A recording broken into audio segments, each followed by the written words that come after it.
we're glad that, you guys signed up for this class again. We're psyched to be doing it again. Ken's got some great movies to talk about over the next 3 weeks. So we're really, really happy that you're joining us for this. And just ground rules, if you can stay on mute, unless, you have a question or something to contribute.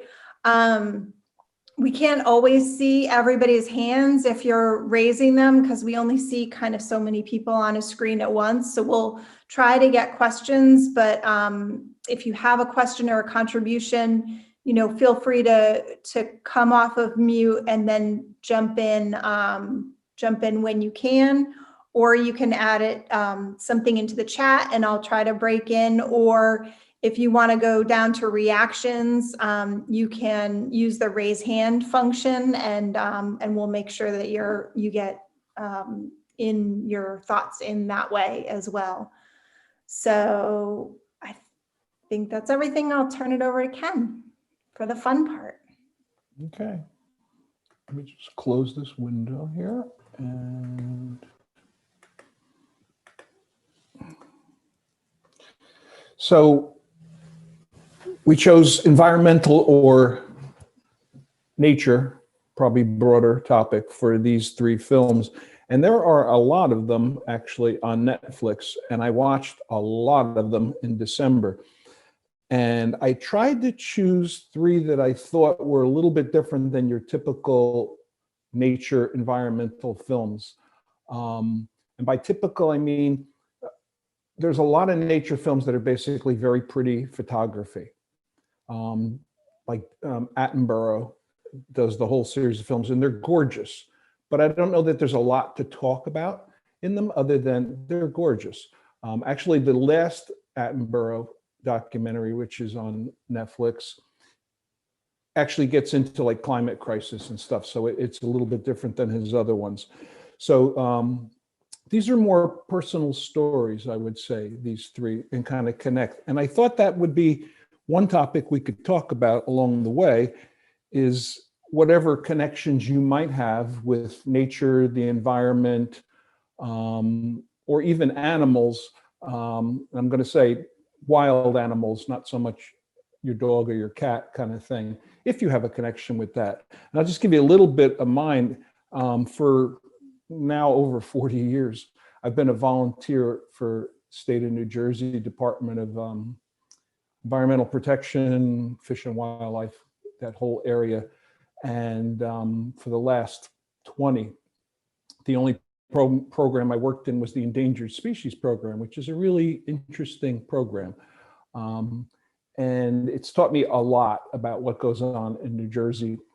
I even have a blog about Endangered New Jersey that I do. Not a whole lot going on right now for volunteers in Montclair Film or almost anywhere else. There's not a lot going on out in the field. But so I've worked on that. I've done things with Sierra Club and Nature Conservancy, Audubon. I did a really interesting thing at Sandy Hook with the beach nesting birds, where you go down to sort of protect the birds that are nesting on the beach and are really vulnerable and everything. So I think I have a real connection with nature in a lot of ways. I accidentally have my Thoreau Sauntering Society shirt on today. That's just a curiosity thing, but I do go for my wood walks a lot. They might just be Mills Reservation, but I'm always out there at some point. So I do feel a connection with it. So when we talk about some of these things, if you have a connection that you think is similar to the connection he has in the film in some way, I think that would be a good thing to bring up. I would say as documentaries, all 3 films do have something that some of our other films did not have, which is common in documentary, which is the idea of a call to action. Like, we want to change your mind about something and we want you to act upon it. This film probably has the least of that. Obviously, it's about nature and protecting nature and everything. And there is at the end a call to action as far as the fact that he has a group that he works with that, he probably would like you to investigate the group and maybe consider working with the group. but he was more exposing the area and the waters, where he lived off South Africa. So there is kind of an agenda, and there's definitely a point of view in all three of these films. Although, like I said, I think this one is the least of it. I've heard so many people outside this group talk about the fact that they saw this film and it's like, oh, this isn't like regular nature films. This is different. And it is different, although it has pretty photography and underwater diving, and there's a little message in there and everything, but there is something else going on. So before we get into the questions, and I have like 7 areas there, some of them aren't even questions, they're just sort of topics. Did anybody have any kind of strong connection to the topic itself of the octopus? There are a bunch of octopus documentaries out there. In fact, Ray sent me a thing last night and said that last night's episode of Nature on PBS was about octopus. And I always record Nature, but I didn't get a chance to watch it. But yeah, they're out there. But you've perhaps seen these commercials where they show an octopus, if it sees someone open up a jar, and then you put food in the jar and you close it, and you put the jar in with the octopus will unscrew the jar. Like it can actually seems to be able to learn things that you do, which is phenomenal. I have to say, as a kid, I was very scared of octopuses. I thought they definitely looked like aliens, especially in the movie Alien. I think octopuses and mushrooms possibly were dropped on Earth by aliens, but that's a whole other topic. But they seem like alien life forms. They're very strange. So anybody have a personal connection to the film Octopus or diving or anything like that? I love octopus, but I think I've had my last octopus meal. I don't think. Yeah. I'm not sure I could do squid either, which I love.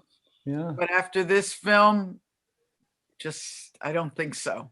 Yeah, I could. Jill, you said that this film was used with the youth group at one point. We used it with 505 Film and Friends, which is an inclusive film club. But mostly younger people, right? Mostly, yeah, in their 20s and 30s. Because someone mentioned to me, they didn't say with the octopus, but another film, and they said, after I saw that, I decided I'm going to try to become, if not a vegan or vegetarian, at least really reduce the amount of meat that I eat. I'm blanking on what the name of the film was, but it's narrated by Natalie Portman. And it's about the meat industry and things like that. And I think, these are the films that can have that kind of impact on somebody where you do actually sort of change your life or your point of view to something, which I think is a powerful thing for any film to do. Yeah. Okay, well, we'll look at the discussion questions if something comes up in your mind as we go through. So the first one says, over the course of a year of daily diving, oh, by the way, the document is in the chat. Jill put it in. Though he feels protective, he refrains from interfering in her and the other animals' lives. That is often the case in nature films. He is tempted when the octopus is chased by a shark that is small enough that he could have intervened. Was this a good moral decision? And then as a filmmaker, do you think that was a wise thing?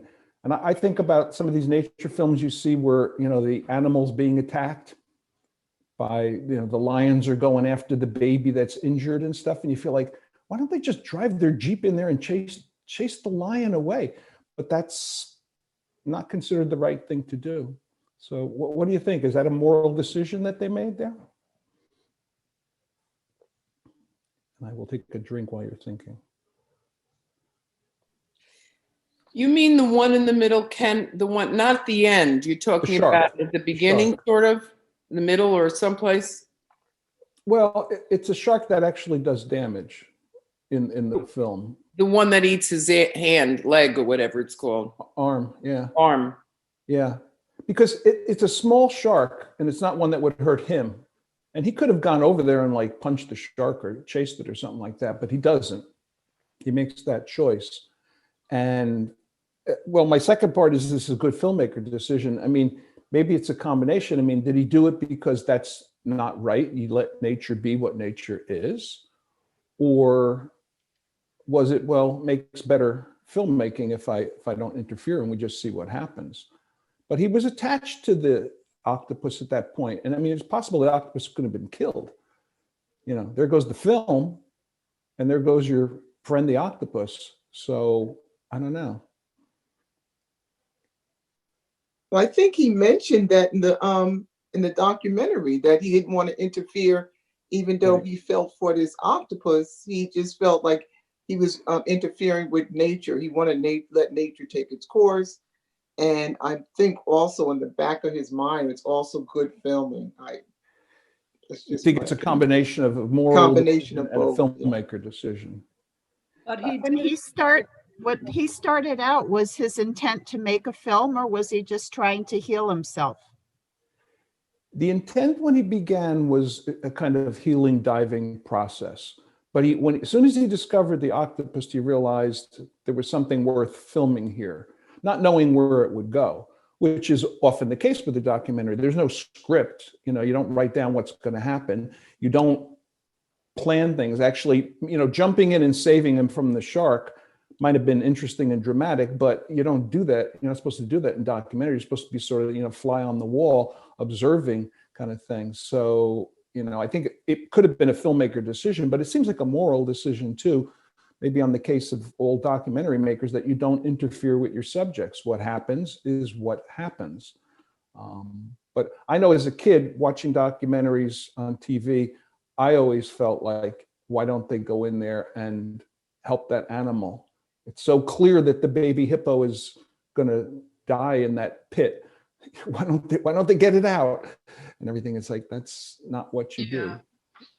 Well, I agree. I thought that if he really had this relationship that was developed, like if it was your family member that was being attacked by a shark, you would, or even a friend, you would interfere if you could.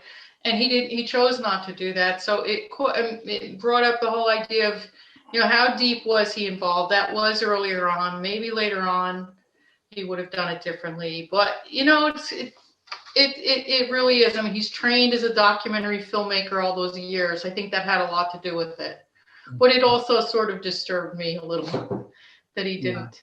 And he tried to feed the octopus when the octopus was dying, and he brought over, was it a crab or something? Right. And then I thought to myself, if you didn't want to interfere, why are you even feeding it now? You should have done it in the beginning. And he, you know, he sort of broke down at that point. Yeah, I really wanted him to interfere. You wanted him to interfere. I did. I really did.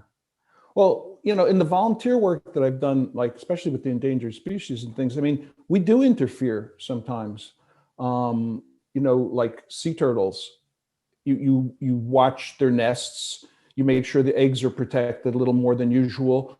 People will even take the hatchlings and bring them out into the water and things like that, so they actually make it, because, you know, they lay millions of eggs and thousands hatch, but probably hundreds survive, kind of thing. So it's like, we need more to survive because they're endangered and everything. But, you know, once they're out in the water, anything can happen. You can't guard them anymore. But we do interfere in order to protect the species. But that's a whole other thing.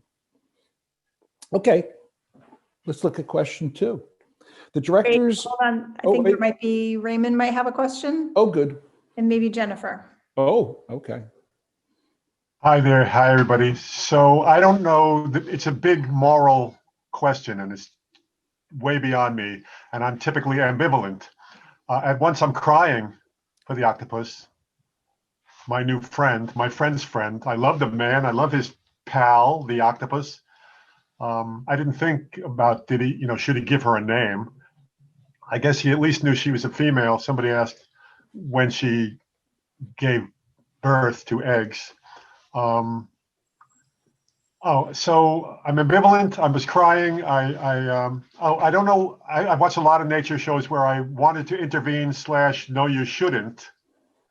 On the other hand, I think he would make the point that he was not just visiting nature, he was a part of it, obviously, because we're all, the bigger picture. So he could have intervened as part of nature, and not as a like a technological, like unnatural thing. You know, he could have intervened. Like I'm sure there's times when a big elephant gets in the way of the lion trying to catch the little baby hyena or whatever. So other animals feel emotions too. We now know, and other animals do interfere with what might be the natural way of things. And you know, we're all either food or looking for food. So it's weird. Like, I know, do I want to eat anything that has anything animal like anymore? No. Will I? Yeah, kind of, because it's hard. And I'm on a call every Monday, Meatless Monday conversation group. I can give that information to anybody who wants to, but it's a big existential question, you know, like, should he have interfered? Well, what does should mean? He could have. He's part of nature. He's a creature swimming in the environment, and he's bigger than the shark and not bigger than the whale. And you know, he's in the pecking order in some ways. So, what is moral? I don't know. Thank you. Well, you know, there's protecting the octopus, but you know, like I said, this film is light on it. The other two films may be a little bit, you know, hitting harder with the coral and things like that. But the idea that not protect the octopus, protect the environment the octopus lives in. One of the things that I didn't know, but I read, you know, more about the film, is that this particular species of octopus only has like a 1-year lifespan. So even if he followed it for a year, I mean, that's as long as it's going to go anyway. It's like we couldn't be friends for the next 20 years or anything like that. So you know, it had a limited run, this relationship. So, you know, maybe that was part of it, like, you know, but this is the natural order that, you know, they'll be attacked and some will live and some will die. Someone else had a question though? Yeah, I did have a question, but my comment was simply that he didn't interfere, and that was a good thing, because he wanted to be all inclusive and take us on this journey with him and leave the anticipation to whatever happens will happen. So I think he was just taking us along for the ride and hoping something develops out of it naturally without any interference. And that was a good thing, because it ended up just really getting me quite emotional about it, that octopuses actually do have brains and feelings, and it was just a beautiful film, actually. You know, Raymond mentioned the name, that he never names the octopus, and I think that's actually a really conscious decision. We had friends that owned a farm when I was a kid, and they said, you know, I said, what's the name of that? You know, you name your chickens and pigs and stuff? And they said, oh no, you don't do that, especially with kids around. Have you read Charlotte's Web? Once they have a name and you start to sort of anthropomorphize them, you know, they become like, they're like people. They're like people. She understands me. She knows when I'm happy and sad.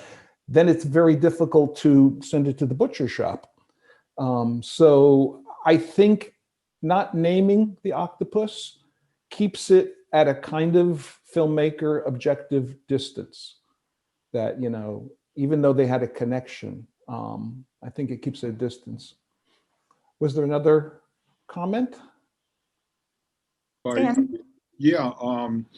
Well, you know, so often you see out in, let's say, the Serengeti, the documentaries with the lions and their pride, and the lions go after a zebra.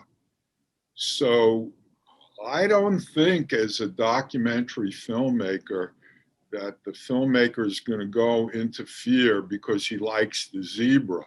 So it's more like you let nature take its course. You know, the zebra is going to be destroyed. And I think the same thing here. If the octopus was going to be destroyed, it would have been tragic, but I think you have to let nature take its course. Well, as a documentary filmmaker, if halfway through his year experiment, the octopus had been killed, I think the film would have gone on. It just would have gone in another direction now. I don't know if he would have searched for another one or talked about life under the water more or something like that. It would have gone a different direction. It became the film that it is because the octopus lived and went on, and he had a longer relationship. So I mean, that's one of the great things about documentaries, is that they are so often unscripted, or at least the script is really just a rough outline. Like, now we'll go talk to Marie, now we'll talk to Joyce, but I don't know what they're going to say, and they might give us information that turns it in a different direction. So, okay. The second one is about the directors and the filmmakers kind of thing. The directors are a first-time person, Pippa, and James Reed, who actually is a pretty well-known documentary filmmaker. And I mentioned here, he had made a short called Jago, A Life Underwater, which centers on an 80-year-old Indonesian who, with a single lungful of air, dives to great depths to hunt sea creatures. So, again, that was a film focused on a person and the relationship with the sea. They mix Foster's own octopus footage. So he started to shoot on his own. He is a filmmaker. But when this Pippa person saw it and connected with them, they said, oh, there's so much more we could do with this, but we need to film you. So we need to put another photographer in the water with you, another filmmaker, because we need you also in there. It can't just be your footage and nothing else. So they added this other footage.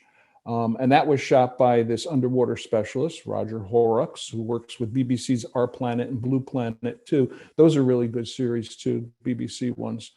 And that's the stuff you see that have him swimming through the kelp forest and walking the shore, and the interview sessions. So this film is not intended to be just beautiful underwater photography. Does the mix of content work? Mixing the different kinds of footage, including the interview footage, which if you read through all the questions, one of the criticisms of the film was like, get rid of the interview stuff. Just stick with the underwater footage and stuff. I don't want to see him sitting at his desk and talking. So what did you think of the mix of the different kinds of footage and content? I think I see. I thought it was perfect. Why? It spoke to the relationship, his evolution through this year. And I wasn't even aware that there was somebody else filming. I was wondering kind of, but I don't know. I just thought it was beautifully done, and I wouldn't want it any other way.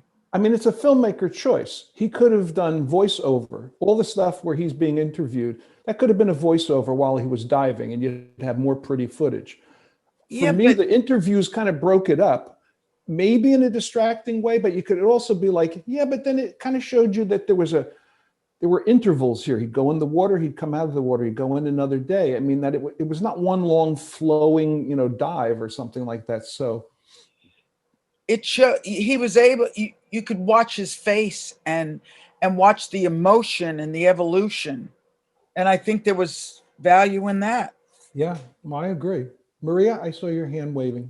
Yeah, so full disclosure, I'm not a big fan of underwater or animals in their environment, that kind of thing, mostly. So when I watched this and fell asleep during it the first time, in the first 20 minutes, because the music was so beautiful and so, engaging. But anyway, this time I was paying attention to all of it. And I was like, this is a story of a guy who talked about being in hell and then coming through to this,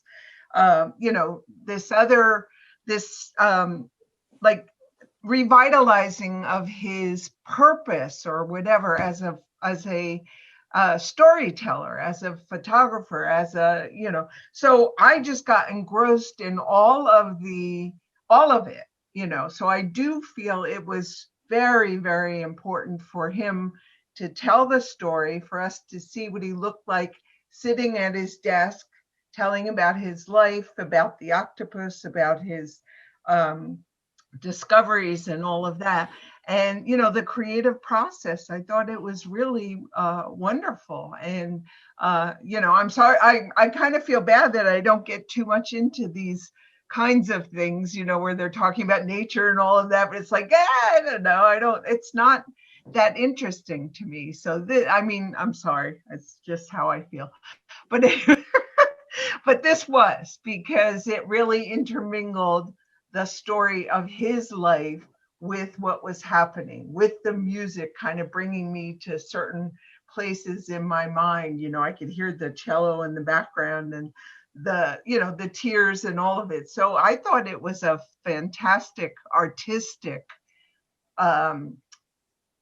thing that was put together in a way that would make somebody like me, who wasn't really interested in Octopus, you know, pay attention and think about it. So, well, I don't think you're in a minority. There's a site that Jill sent me that has an interview with Pippa, one of the directors, and she talks about the fact that the film got into festivals that never take nature films, because they didn't look at it as a nature film. They thought, nah, this is something else. This is something different. It's not your typical, you know, Attenborough, beautiful, you know, look at the elephants, yes, they're gorgeous kind of thing. So it got into, so I don't think it's a typical nature film. The other two films, I hate to say it, Maria, but are more like nature films. I think they're interesting, and they also have personal stories, which I think is a big difference. But, you know, it is different than the other films. Someone else. Sharon. I'm not quite, not thinking quite the opposite of Maria, but it seemed like I was so immersed and so mesmerized by the documentary. And then when he was like, we would run out of the air and he'd come up out of the water, you could hear him breathing, catching his breath. And then he's at the desk talking. I'm like, oh, like it's almost like I don't know, to me, like a letdown. It's like, okay, go back to the action, you know? Okay, we'll listen to you later. You know, that's the way I felt. It's like he was messing up my movie. Yeah. Well, that is a choice. Like I said, it could have been all voiceover, and that would have been a different film, and somebody, you know, might have found that more appealing, that version of it. You know, you also mentioned a little technical thing there, which is that he decided not to use scuba gear. You know, he's basically a scuba diver, but no wetsuit, just a snorkel, or, you know, free diving, as they call it, so that he would have more of a connection to the environment, the octopus, which, you know, does touch him at times and kind of grab his arm and things like that. And I think, I mean, that was maybe a filmmaker choice, but it seemed like more of a personal diver choice, that he really wanted to be immersed in that world, which I thought was a very interesting thing. Another thing on the director, though, that I asked when we kind of mix these together is that, do you think the way they put it together, the directors avoided, which something that's sometimes seen as a nature documentary trap, which is they try to humanize the subjects, anthropomorphic techniques, which we know from like Attenborough, and we know it from Disney. You know, Disney turns creatures. I guess it was the first Finding Nemo cartoons that suddenly stores were swamped with people wanted a fish like that. And it's not a fish that typically is sold for aquariums and stuff, but everybody wanted a Nemo. And then it became endangered because people started hunting them down because of the demand for it. And it's like, oh man, you know, and your fish isn't going to be. I had a friend that was a breeder of Dalmatians. And when 101 Dalmatians came out, people wanted Dalmatian puppies. And he said he would warn people, they're really not good with kids. It's not like in the movies. You know, you're thinking of the movies. So a lot of documentaries, I had the very great good fortune of meeting and buying a cup of tea for Jane Goodall one time at a conference.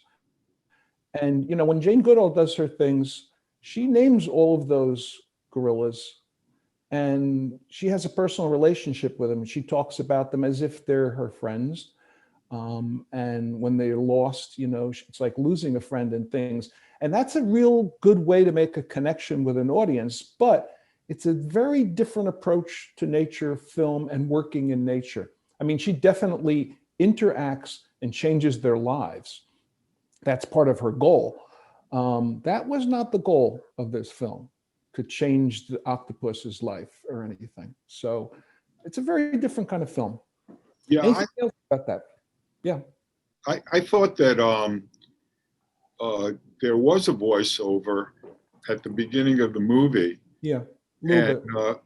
I didn't understand. I didn't know where he came from, and I'd never heard anything quite like the accent, and it was kind of nerdy. He sounded kind of nerdy, and but I wanted to hear a little more about his story. So as the movie went on, all of a sudden you see him, and my wife said to me, "What a hunk he is," and and that seemed to work. Somebody said before, I think it was Marilyn, who said that seemed to work perfectly for her. That seemed to. I wanted to know more about this guy. Who was this person? And I did. I thought that was really a good blend. One of the other questions, we'll talk a little bit more about it, but you really don't find out a whole lot about him and his life. For example, the big unspoken thing is, what was the great trauma that sent him out into the water? We don't know. I mean, we can guess at things, but we really don't know what it is. And I was going to dig around and see if I could find out what it was. And I thought, you know what?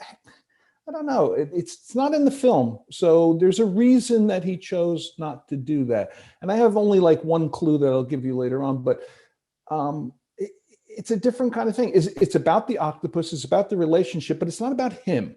It's not about me. And like I said, one of the criticisms was we wind up wishing it had a little less about the man and more about the beast. Some people, I think, would say, I wish it had a little bit more about the man, especially your wife, who thought he was such a hunk. No, I wonder what his wife thought about the octopus.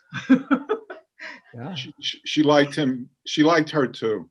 Yeah. No, I mean the main guy, his wife, what he thought of That had a crush on an octopus. relationship. Yeah. Every day you're out with this octopus. What's going on here? Right. I She's got her arms all over you. She's got her arms all over you. I think Carolyn had a question, and then Joyce. Just a comment. One of the things that struck me is, who was learning more, the octopus or the diver? Yeah. Well, that's my question for it, really, about right from the title, the teacher. Who's teaching who? So we'll dig into that a little deeper. Anything else about the direction and the way it was put together? Joyce?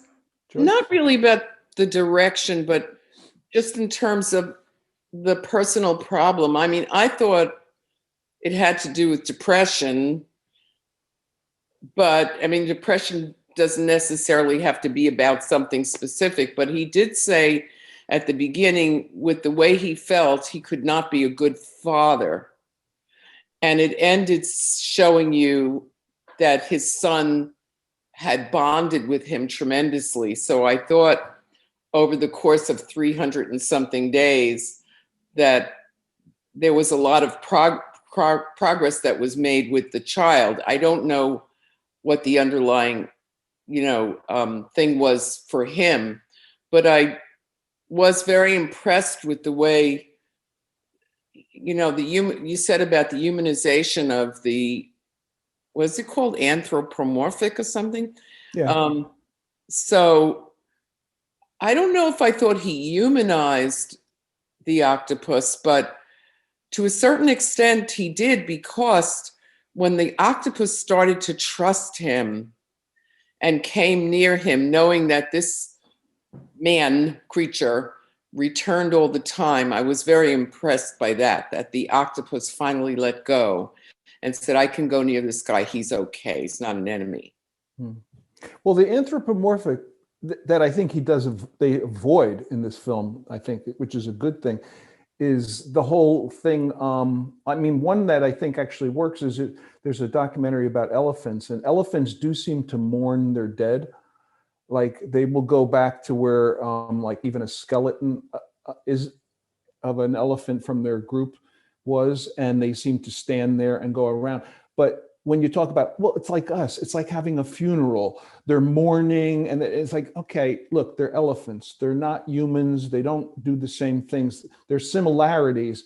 But when you try to make them into like, they're doing what we do, it's like a psychology, that's kind of a trap, I think, that some documentaries fall into, which I think they avoided on this one. And it goes right down to little things like not giving it a name, Okay, anything else on that, or we'll look at the Raymond? next question. Who? Raymond had a question. Raymond? Yes, Okay. yes, hi, thank you. So because you just specifically asked about the direction, I thought the direction was great. It was awesome. I liked the whole movie. I watched it when it first came out, and then I watched it again last night for Kenneth and the group, so I would be fresh in my mind, as opposed to, I recall loving it, but whatever.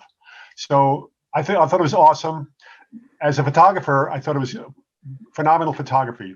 The color, the clarity. As a filmmaker, I would say the editing was phenomenal, and also I like the tension between the suspense that was built up around. I guess Sharon didn't like it. Get me back in the water, Sharon was saying. Like, I don't need to be at this guy's kitchen table, but I like the suspense that was built up. In fact, this time, last night, the second time I watched it, I was much more aware of the music that was building up. Obviously, we're used to that since Jaws and Sharks. But I downloaded the soundtrack last night because it's a phenomenal auditory stimulus. So the direction was awesome. I loved the man. I loved the man in the sun. It was interesting to note that the man grew up in that house, which was built below the high water mark. So every day, twice a day, the first floor would get flooded with water. So he actually grew up somewhat in the water, amazingly enough, not just around it or in it often as a youth. He grew up in a house that flooded twice a day. The basement, I mean, if we want to first. No, I was going to say, if we want to play amateur psychiatrist, the fact that he returned to a house that he had been in as a child, I think probably a psychiatrist could do a lot of stuff with that. I think there is something about that, Ray, that, he's going back to a house from his childhood or his past. It doesn't sound like he was often going to that before this, that maybe they visited in this, vacation or something like that, but now he's like living in it again. I think that's an interesting point. I was going to ask you, but you kind of answered what you saw differently the second time around. And we haven't hit on like real filmmaking geeky kind of stuff along the way, but somebody almost always brings up music. And a lot of people say, I didn't realize there wasn't any music in the film. And I know exercises you do in film classes are things like watching a film with the sound turned off, or watching a scene with the visual turned off and only hearing the dialogue and the music and stuff. And it's like, wow, I didn't realize there was music in that scene. Or, wow, the music and the sound effects, the footsteps and things.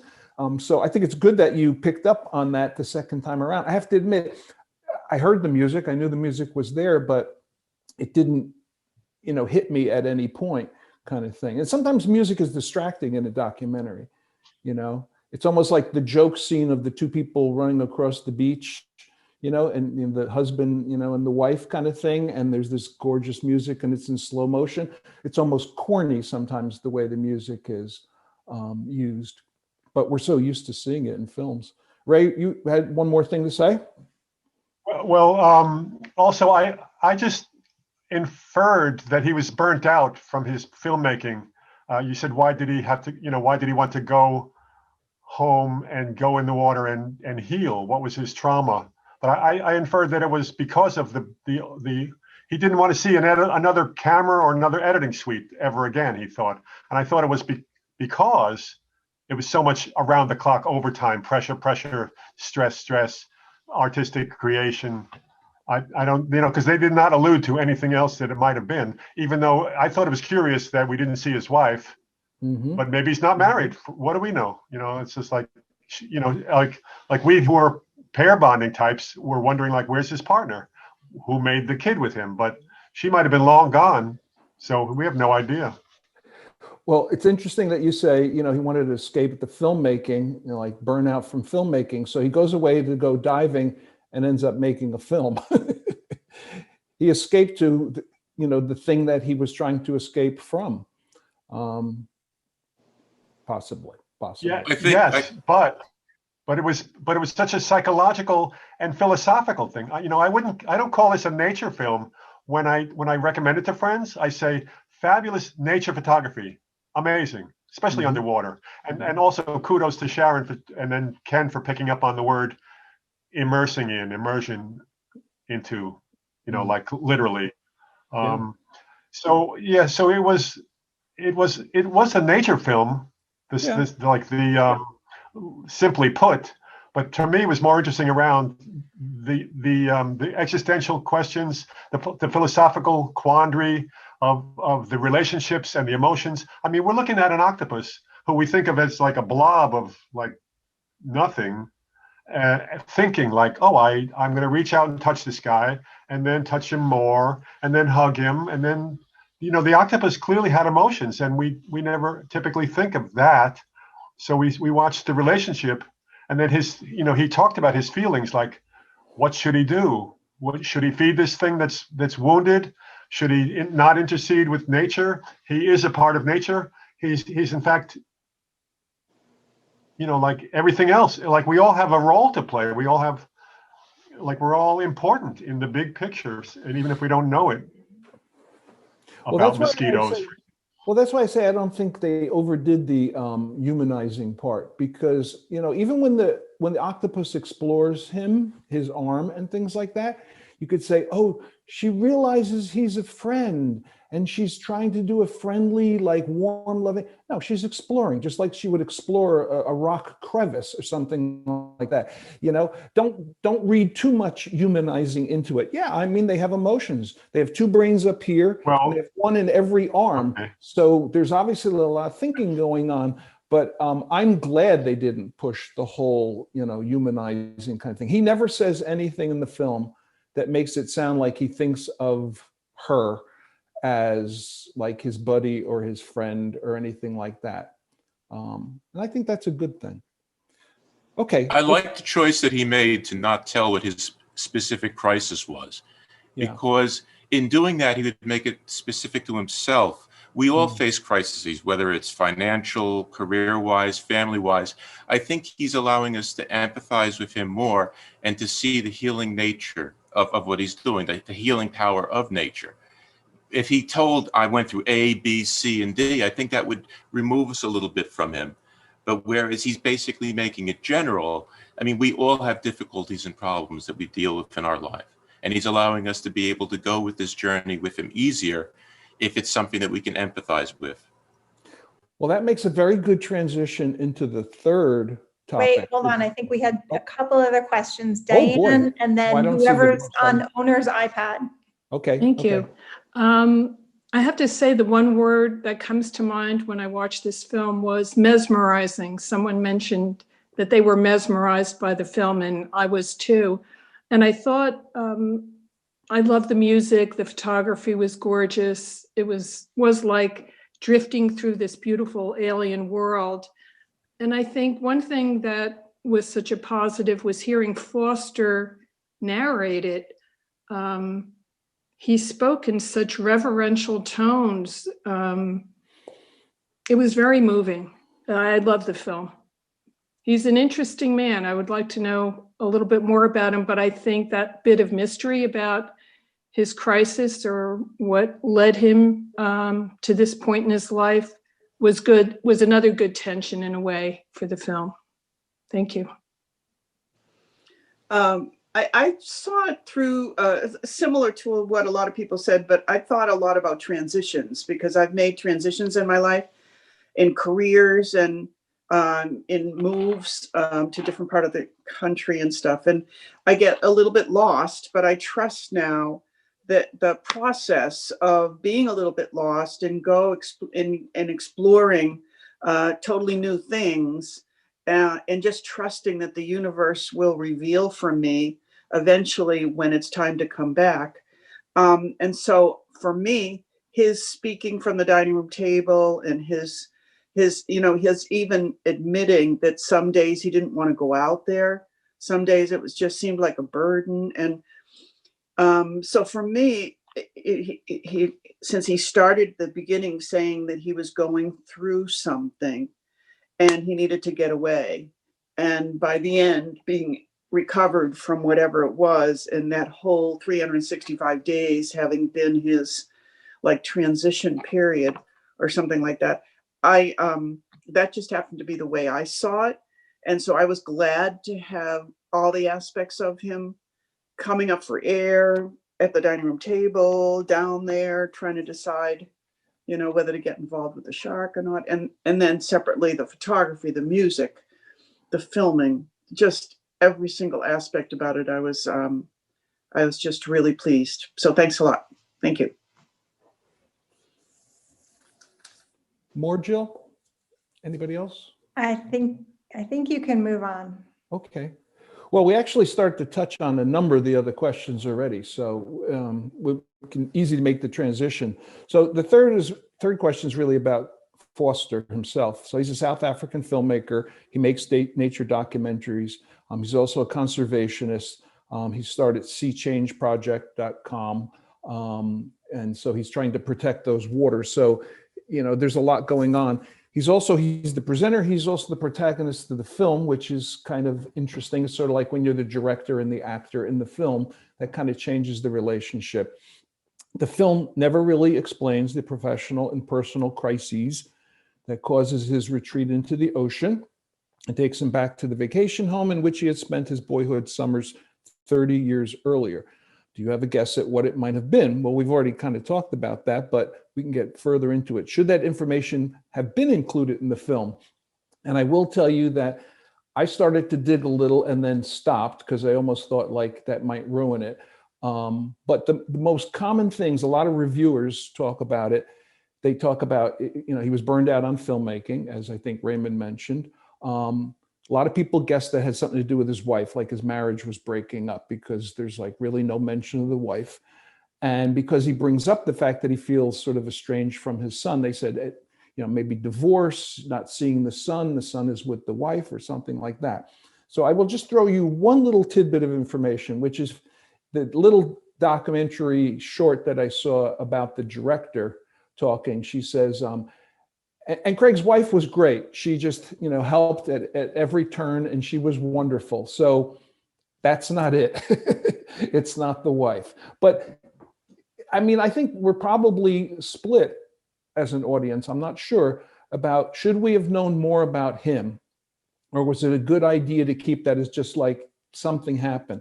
And I think a really interesting comparison that I saw in a review, and I never would have come up with this comparison, is they said, the film reminded them of the book Wild by Cheryl Strayed. If you know that book, where she goes on the hike and she's got all these problems in her life, which you do find out about, all the problems along the way, but she decides she's going to go on this long hike on the Pacific, Coast Trail. And this is her healing process to do this. And they said, that's what he did, except he went in the water, she went on a hike. But in that book, we find out everything in flashbacks that had happened to her and how this process worked. And he eliminates all of that flashback, all of that history. Now, maybe you'd say like, well, but in a much longer film if he had done that. But I think he really wanted to avoid that. It's not about me. I went in the water. This is the reason I went in the water. I'll tell you that much. This is why I went in the water. But once I got in there, something else happened. And the film emerged. And the reason I went in is irrelevant, really. It's not really relevant.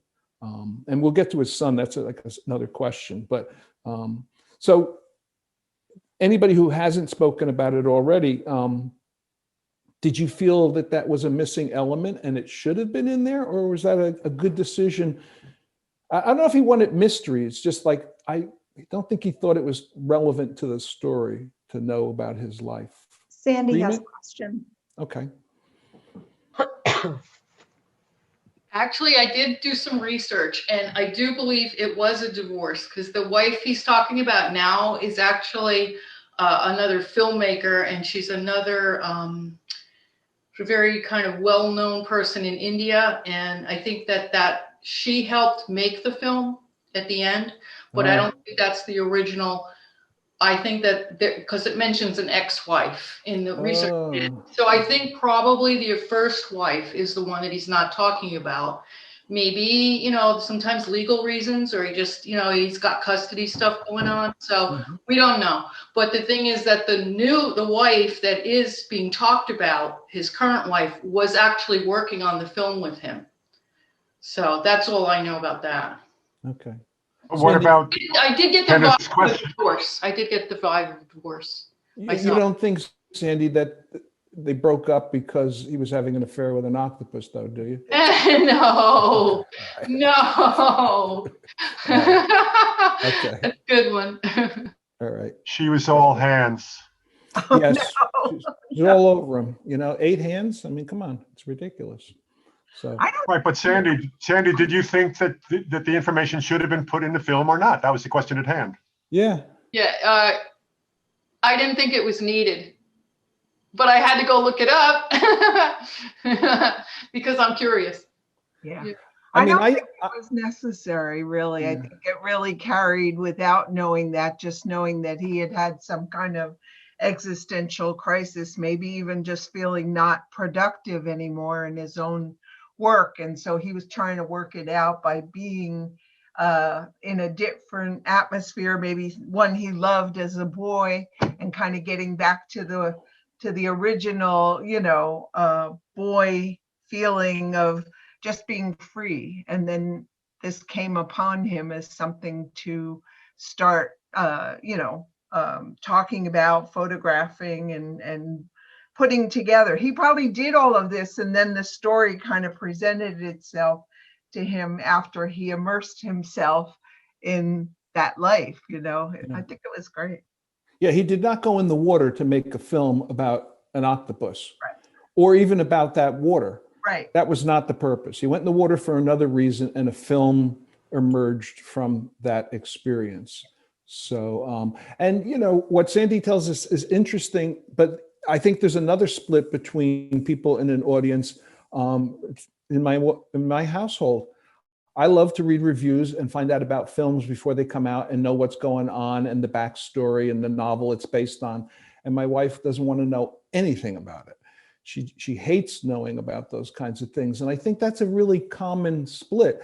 And I agree with her and people who feel that way on one basis, which is, I think it should be in the film. If you need to read the book to understand the film, for example, like people say, "Oh, read the book, then you'll understand what that whole film's about and everything."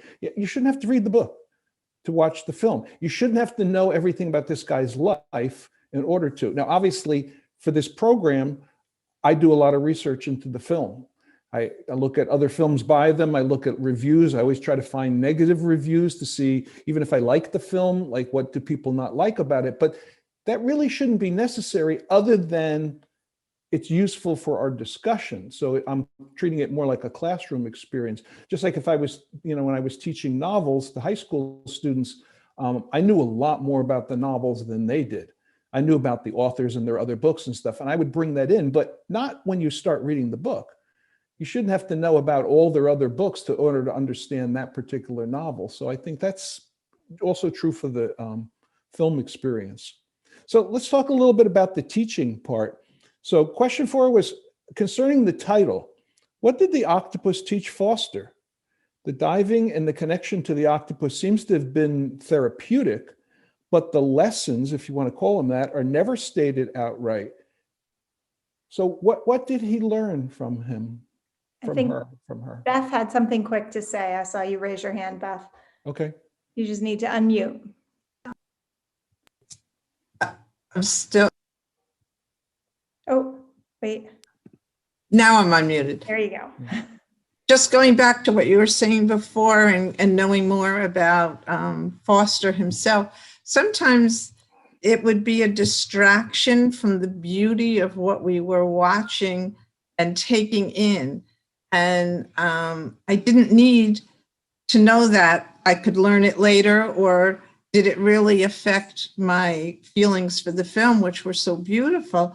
But there was another distraction in there that bothered me and didn't go away. And I think we bring different things to every movie experience, which is what you were saying about whether you read more about it or ahead of time. And he talked about the shark as being a pajama shark. Yes, and that's a type. Attracted me so because I'm looking at striped pajamas and all I think is concentration camps. And that through my thought process of watching what was going on in the film. So if he had just not said one thing, we could see that this shark had stripes. It didn't make any difference, but it was a distraction that really threw me. I had to recenter myself to watch after that because your mind is taking over based on who you are and what you bring to watching the film. And that's a really personal kind of connection that possibly no one else watching the film would come up with. I mean, to me, the only reaction I had to that was, oh, that's a type of shark. I didn't know that. So I looked up pajama shark, and they're, pretty much harmless to humans kind of thing, which is why he could have gone in and interfered with the shark and everything. But that's an interesting observation. Okay. So let's talk a little bit then, stick with the question of what did he learn? What did this teacher teach him?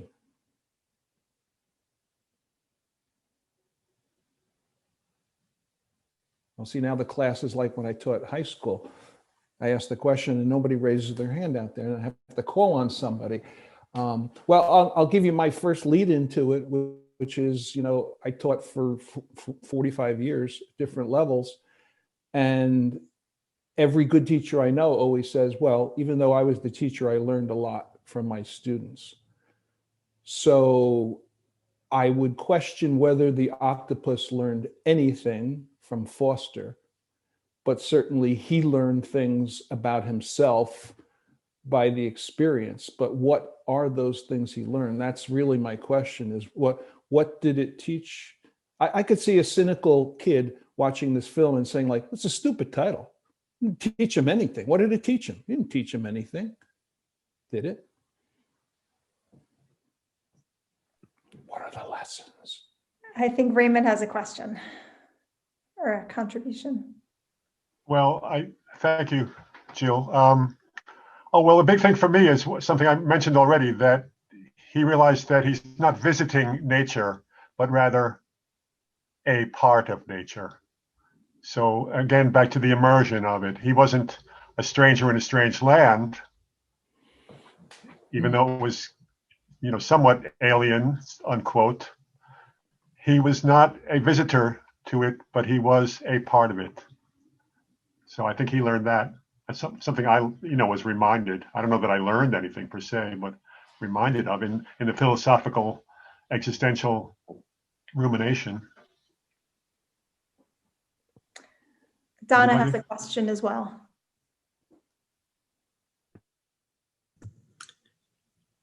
I think I learned a lot from the film. I mean, and he learned a lot too. I mean, he didn't know how the octopuses lived. I mean, just the beginning when you see them take all the shells off and come out, and and that the fact that he recognized that it was a relationship, that they could, he knew him, the octopus would go by him. So it was on a lot of different levels. It was learning how that animal lived, or the octopus lived. And I mean, I found that amazing, that how, first of all, I don't know how he found them every day. That's a big question. How did he find that octopus in that body of water every day? But when he did find them, they found each other. Yeah, but when he did find them, they, every time he met him, he learned something. He learned, that how he could protect himself. He learned, how smart he was. He learned that he was interested in somebody beside himself. So I think there were a multitude of lessons. I mean, he knew where her den was. So he was able to find her because he would always go back to her den. And at some point in the day, she's going to return to the den. So he did that. Well, here's a couple of my thoughts on the learning part. I mean, I think in a big way, and I think if you had to script this movie, I would have scripted the animal losing its arm, because I think something he learned was about healing. The recovery of the octopus, his own healing from whatever it was that sent him into that water, I think was definitely like a theme. And again, not stated outright, not overly pushed at or anything, but I think there's definitely something about healing, the therapeutic nature of nature, which I absolutely find nature to be therapeutic. And actually a lot of studies have been done that show that nature is therapeutic for people. I have a godson who works with an outdoor camp for kids that are incredibly troubled out in the desert in the Southwest, and they take them out for 3 weeks where, you know, they not exposed to whatever it was that was harmful in their lives, whether it was relationships or drugs or, you know, whatever it happens to be. There is a healing going on. So I think healing was one of the big ones. But if you really want to come down to an actual like lesson, one thing I jotted down watching the film, on day 104, he said he realized that the scientific literature that he had read about octopuses wasn't right. That what he was seeing didn't match what he had read, which I think he learns something about an octopus, but he learned something about an environment he's in all the time and makes films about, but he's still learning about that world out there. It's not like the octopus said, I'm going to teach this guy a lesson. No, it's not that. It's just he really taught himself by observation. But, you know, the octopus became his teacher in a way. I'm sure everyone has had a teacher who wasn't officially a teacher, but who taught them things, maybe just by example. And I see Paula raising her hand. Yeah, with Paula and then Tom. Unmute, Paula. Paula, you have to unmute. Not yet. You're still muted. There we go. Okay, sorry about that. I was regarding feelings and emotions and healing. That's what I really wanted to say, because I didn't want to forget. What I wanted to say was that it takes time. The arm took time to grow. Feelings take time, just, you know, getting through whatever you're feeling, such as you mentioned this person, this book, The Wild, and her trip that she took, which I've never heard of the book, but I think he said the Pacific coast. Mm-hmm. And that takes time to travel. Everything takes time to heal. It's not an overnight thing. It's not within an hour. You have to be patient.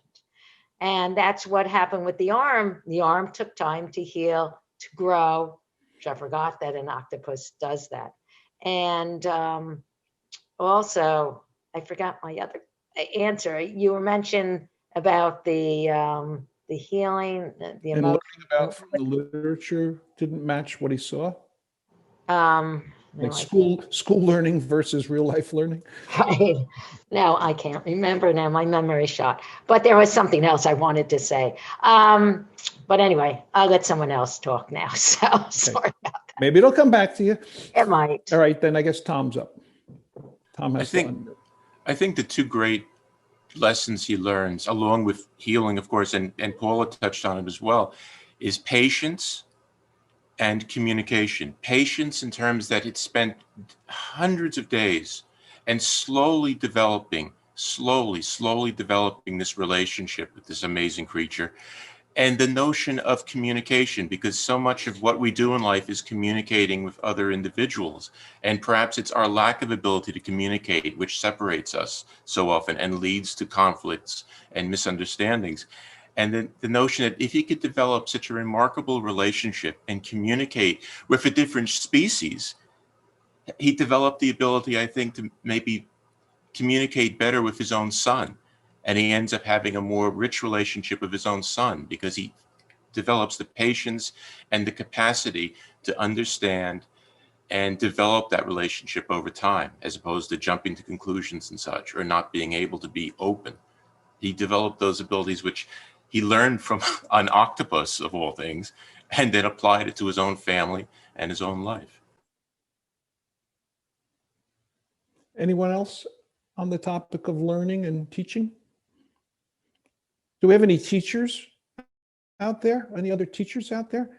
Did anything connect Yes. on the teaching aspect for you about how we No. teach, how we learn?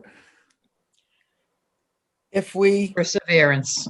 sit back and watch and listen, I used to tell my students, God gave you two ears and one mouth so you would listen more and talk less. They didn't listen to that, but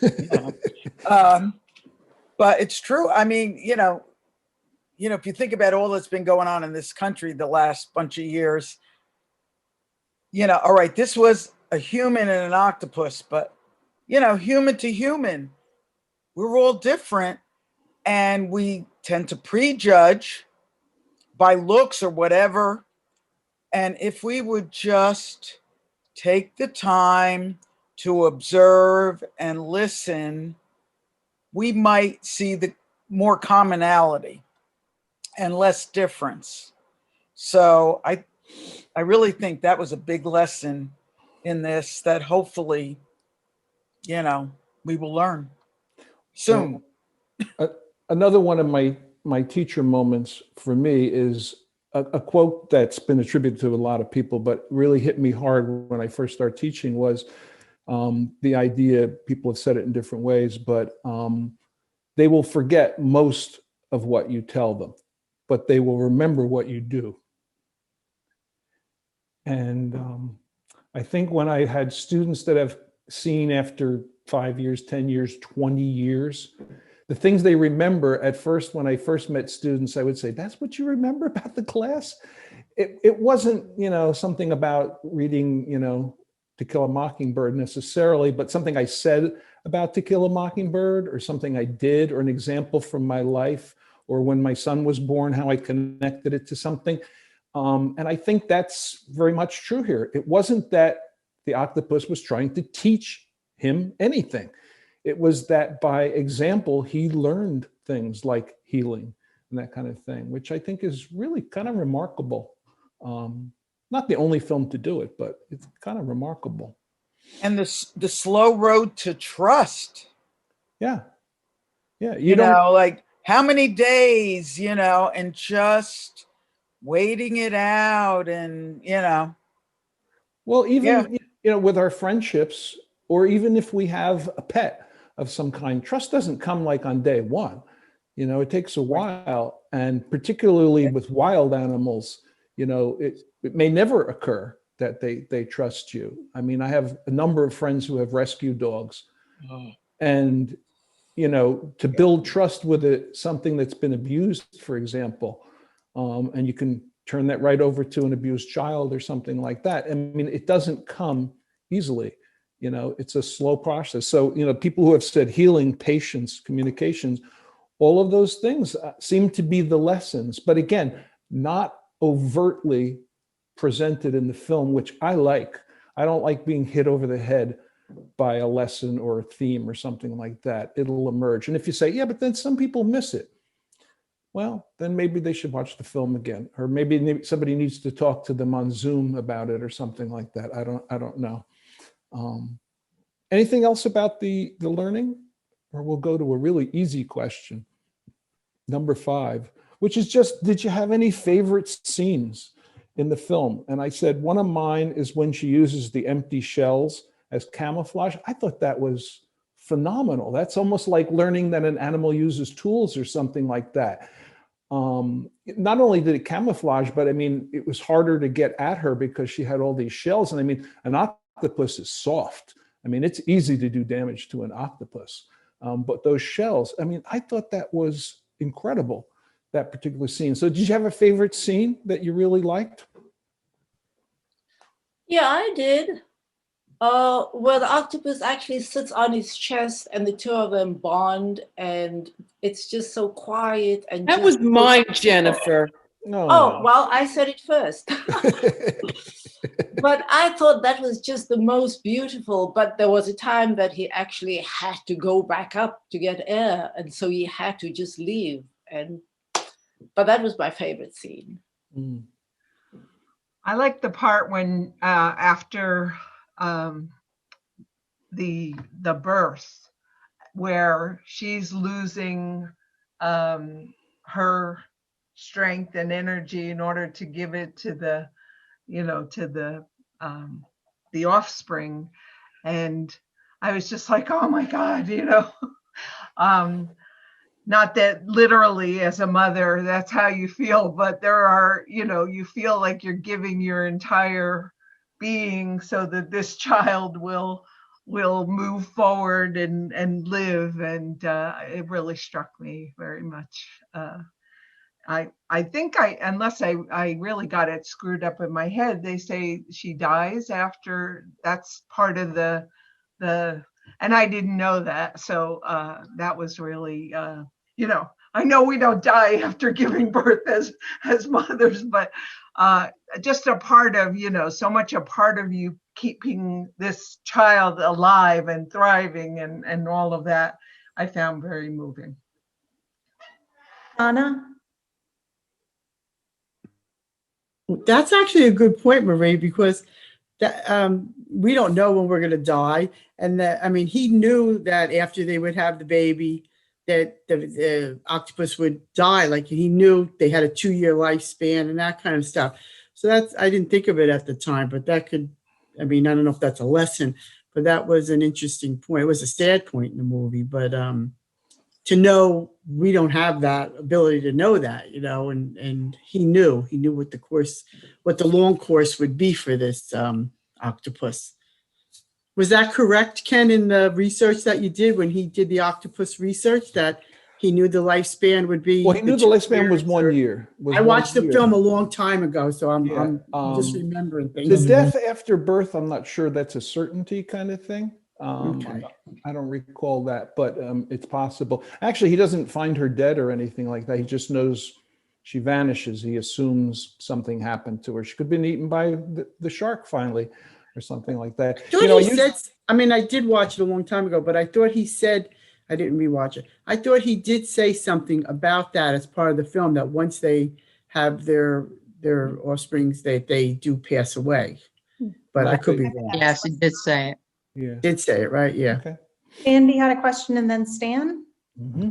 Yeah, I just thought that the whole pursuit part where she was hiding the kelp and all this stuff that she was doing to avoid the second shark attack, that of cinematography, that was like exciting. I was so taken in by everything that she was doing. And then that also, when she did that mollusk thing again and grabbed all the shells, and then he was able to put that together with when he first saw her, and he didn't realize what that was on the floor of the kelp forest with that shell thing. And then he realized it. It was like that whole time, that whole year went by, and he didn't realize that shell thing was her camouflage. I really liked the way they connected the beginning of the film towards the very end of the film. It made a lot of sense. I thought it was really well done. Yeah, well, I thought it was actually I thought in its own way, the movie was very anthropomorphic. Ooh. And because it started, and my favorite parts of the movie have to do with relationships and things that humans do, like when humans get touched, humans, it's a very good way of connecting up with them. And he gets touched. Somebody mentioned before that was their favorite part. I think it was Jennifer said that was the favorite part of the movie. And then if you skip to the end, his son is doing the same thing with another octopus that could have been from the same quote unquote litter. Yeah.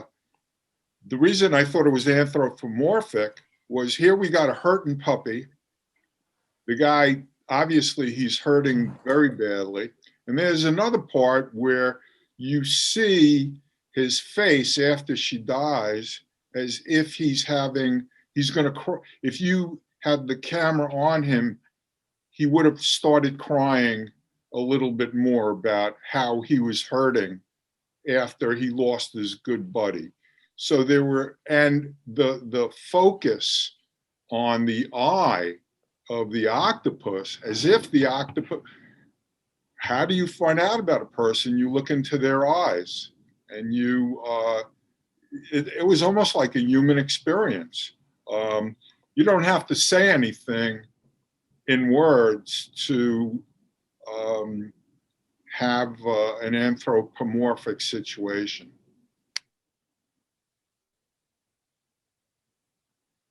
Well, I used the word favorite scene there, and maybe that's a loaded word there, because I mean, some of the scenes that I also really thought were good and powerful are not exactly happy scenes, like favorite in that way kind of thing. Like when it loses its arm and when it gets sick, I think those are scenes that are very powerful scenes too.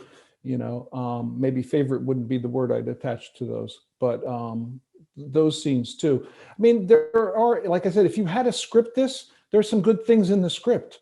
You know, losing the arm, being attacked by the shark, doing the camouflage. There's some good things that fell into the script, but they fell in there by accident. But yeah, I think the choices, and those, of course, those are also editorial choices. I'm sure they had hundreds of hours that they could have used that, you know, will never see the light of day. I hate to be the party pooper, but I just looked up. I'm so into this conversation. I just looked up and we're 15 minutes over. So I just wanted to make everyone aware of that, and maybe we can get some last thoughts and wrap it up. A good teacher always goes overtime. Yeah, well, that happens a lot unless the bell rings and then everybody leaves. Believe me, the kids leave when the bell rings, even if it was a good lesson, it seems. Well, I would just say, anybody can sum up if they want. I listed some criticism there, which I don't find any of them really to be valid, but there are people who found things about the film. We've kind of talked about some of them. But the question number 6, I think it would be the last thought I would have, which is the relationship of Foster and his son, which is kind of a subplot in the film, but is also one of those not fully developed personal things about his life. And I said, what's the purpose of including it, and is it worthwhile inclusion? I think people generally think it is worthwhile from the other comments that you've made. And again, I think it has to do with the healing too. And I think it was Tom that talked about communication. I mean, I think in a strange way, by communicating with the octopus, he found a way to communicate with his son. And then by bringing him into the water, and even the whole idea that now there's a new octopus that was born, sort of a child, a son of the octopus he had, and his son has a relationship with that. It's like, you know, the big circle comes around. I think the son story is an important part of it, and I don't think it overwhelms anything, but I thought it was interesting. Final thoughts, sons or other things? Okay, well, my concluding thing to say is that, you know, we have 2 more films, you know, very different, maybe a little more traditional nature documentaries. Also, there were a lot of documentaries on Netflix that I looked at and chose not to use, but I'm thinking that maybe when we get to the end of the series, I'll pass them on to Jill and she can email the other ones in case you're interested in nature and environment and you want to see a couple of the other films. We can make some suggestions about that, or, you know, anything that comes up that, you know, maybe you should read Wild by Cheryl Strayed. That's an interesting book. Also a movie with Reese Witherspoon that they made into. But anything else, Jill, before we close? No, next week we're watching Chasing Coral. Mm-hmm. And I will send out the sheet by Friday at the latest, maybe earlier. If you don't get it for some reason you're not getting the emails, email me at jill@montclairfilm.org and I can send it to you directly so that, just so you know. So we want to make sure everyone has what they need. Have a Okay. great week. We'll see you next Monday. See you next week. See you next week.